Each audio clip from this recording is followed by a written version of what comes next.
Để một cái đèn trắng một cái đi. Cái đèn trắng nhưng mà có cái mà đưa. Ôi về nhà nó còn cái nữa mà, con đưa cho mà dùng.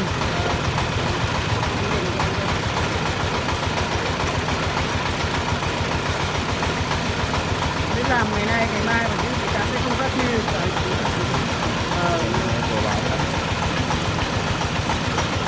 Nói chung là mình làm những cái tình nó là cũng không là mà đến đây thì căn nhà này cũng chưa qua là các bác chưa qua mà lại kiếm chỗ nọ kia còn làm cho nó yên tâm cái lòng của nó. Mình làm cái gì nó nhiệt tình cái gì của nó này. Đá cắt lên nè.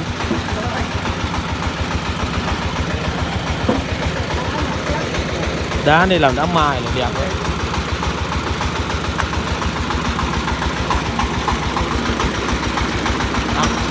Cái xe đây ngồi đang làm cái chợ rơi gì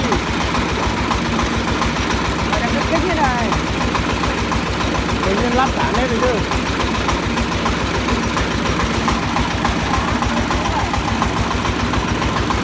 đá mở khoan đó chưa cái xét của cái nước hôm nay nó cũng đổ về đặt nước tiếp nữa nước nó hổ Đá thì cái làm đá mài.